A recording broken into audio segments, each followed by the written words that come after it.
Think about the last SOP you wrote or received at work. Where is it right now?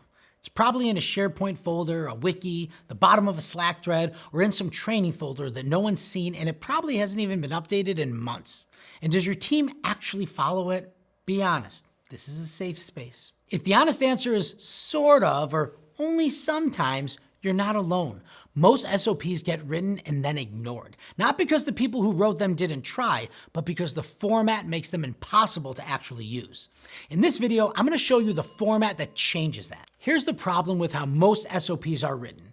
The traditional format, purpose, scope, responsibilities, procedure, references, it was designed for compliance. It's meant to prove that a process exists, not to help someone execute it in the moment.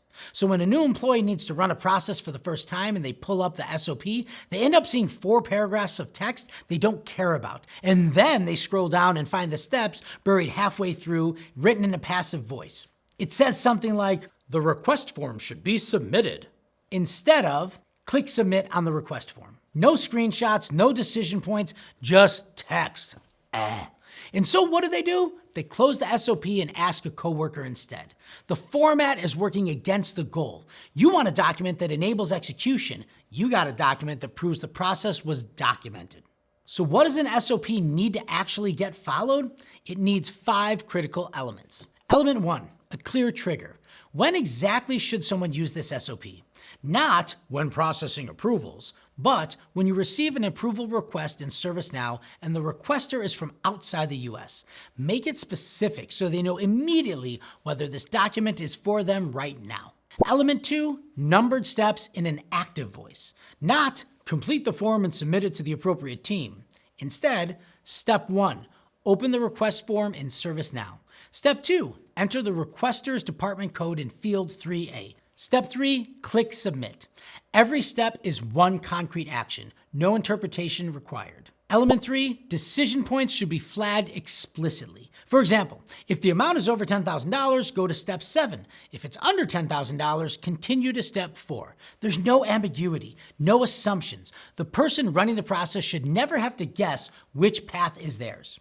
Element 4, screenshots for the steps people get stuck on. Not every step needs to be a screenshot, just the ones with complex UI, unusual fields, or common errors. A single screenshot at the right moment is worth 3 paragraphs of description. Element 5, single page and scannable. If someone can't scan the entire SOP in 60 seconds and find the step they need, it's probably too long. Break it up. Shorter is almost always better. When all 5 elements are there, teams follow the SOP. When they're not, teams don't. That's the secret sauce of SOPs. One more thing, and this one matters as much as the format. Speed of creation determines how many SOPs you actually build. If creating one SOP takes 4 hours, interviews, writing, review, formatting, you're gonna document 20 processes and run out of energy. And the backlog grows back and you're right back to where you started. If creating an SOP takes 10 minutes because you're capturing the process as it's being run, not writing it from scratch, you can document 200 processes. You can cover the whole operation.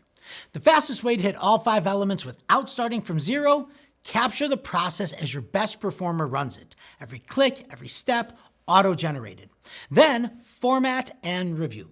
You're not writing a draft, you're editing one that's already 80% there, and that's where Tango comes in. You just open the Tango Chrome extension, click through your process, and Tango captures and automatically creates a step-by-step guide with numbered steps, real screenshots at every step, ready to publish in minutes. Plus, with Tango's voice transcription feature, you can literally talk out loud as you click through a process, and Tango automatically turns your words into directions. An SOP gets followed when it's written for execution, not for compliance. A great SOP should have a clear trigger, numbered steps, decision points flagged, screenshots where needed, and in most cases, be a single page. And if you can capture the process instead of writing it from scratch, you'll build a library of 200 usable SOPs before a traditional documentation project gets to 20. You can try Tango for free by visiting tango.ai with no setup required.